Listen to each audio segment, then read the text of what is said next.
Bienvenue sur la chaîne du chasseur d'étoiles de midi. Alors comme je vous l'avais annoncé donc hier, et bien ça y est, donc Jérôme a bien été éliminé.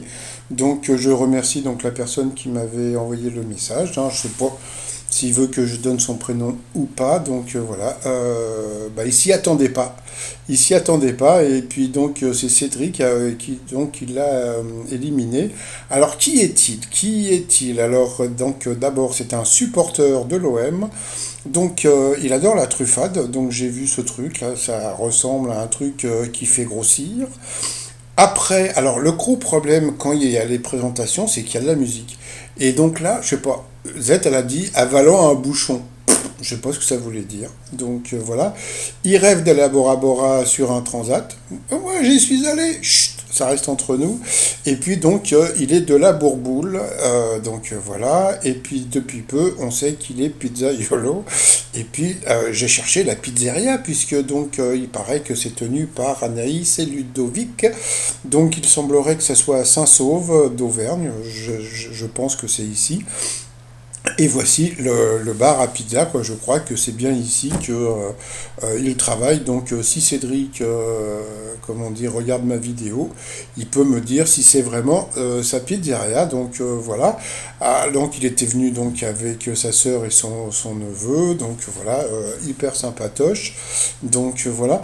Moi, ce que j'aime dans Cédric, c'est qu'on sent que, bon, il n'est pas comme les autres maîtres de midi, qui ont une tonne de mémoire, une tonne de culture, etc. Donc voilà, c'est pour ça. Bon, moi ce que je reprochais un petit peu à Jérôme, c'est que bon bah Jérôme il était sympathique, on sentait qu'avec son fils il était en pleine osmose, mais il fallait toujours qu'il en rajoute, il fallait toujours et ce truc-là d'en rajouter, c'était saoulant parce que bon, quand on rajoute et que t'es Paul, c'est rigolo, c'est intéressant et tout. Tandis que là, bon, il en rajoutait que sur des trucs qu'il connaissait. Donc voilà, donc bon, comme on sait, il est passé au rouge, qui dit rouge dit duel. Il a pris Cédric Antuel, et puis voilà, qui a eu du bol, du cul, hein, comme on dit, hein, puisque donc. Et là, ce qu'on peut voir, c'est que la production ne s'y attendait pas. C'est-à-dire que, comme je l'ai déjà dit, quand le maître de midi passe au rouge, le candidat en face a une question difficile, et sinon c'est le contraire. Donc, et là, franchement, donc, bon, pensant que, je pense, voilà, par rapport à la question, quel mot d'origine allemande décrivant Nénia? Je pense que à partir du moment où ils ont parlé d'un mot d'origine allemande, et que pour la langue allemande, on dit que c'est la langue de Goethe, et je suis sûr qu'ils, dans la tête des personnes qui ont fait les questions, ils se sont dit, oh bah laisse tomber, il va dire Goethe. Et en fin de compte, eh ben non, bah, comme il n'y connaissait rien, bah, qu'est-ce qu'il a fait? Il a dit Jik, voilà, il a trouvé ça sûrement rigolo, et puis bah voilà, donc il a éliminé donc le maître de midi, et comme je dis, il s'y attendait pas du tout le maître de midi, parce que bon, dans sa tête, je pense que il était un peu comme Tata Vero quand elle a été éliminée.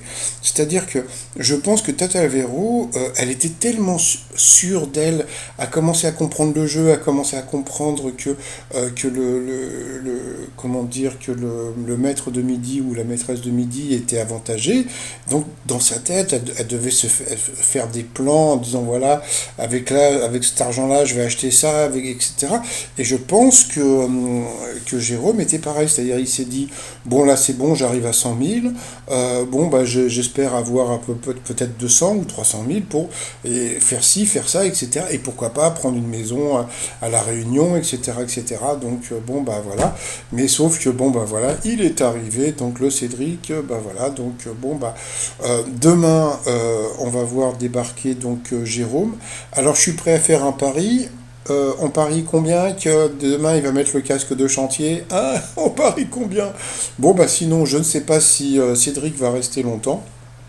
Euh, parce que, comme je le dis, donc il est sympathique, mais bon, on sent qu'il n'a pas une grosse mémoire, etc.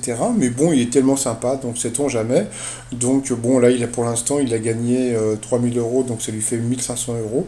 Bon, on va dire que c'est plutôt pas mal, hein. Donc bon, je sais pas si... oh, si, il peut peut-être les faire en tant que pizzaiolo dans son resto. Mais bon, on va dire que ça lui fait un petit mois sur une journée de tournage en espérant qu'il reste plus longtemps. Bon, bah pour finir, le t-shirt 2021 SOS, hein, parce que 2022, pardon, SOS, parce que vous savez que si vous retournez donc 2022, eh bien ça fait SOS, au secours, au secours. Donc tout ça sur le site remignon.com. Et sinon, je vous dis à demain pour mon petit résumé des 12 coups de midi. Ah oui, juste encore un petit truc. Sur ma chaîne des enfants de Potin, je parle de quoi? J'ai des nouvelles d'Igor Bogdanov. Puisque sur certaines chaînes sur YouTube, tout le monde dit oui, Igor, en apprenant le décès de son frère, est complètement retourné. Ben, allez voir ma vidéo sur les enfants de Potin, vous allez voir comment il est retourné. Allez, je vous dis à demain, bonne soirée, bonne journée, tout ce que vous voulez, ça dépend à l'heure à laquelle vous regardez cette vidéo. Allez, bye bye.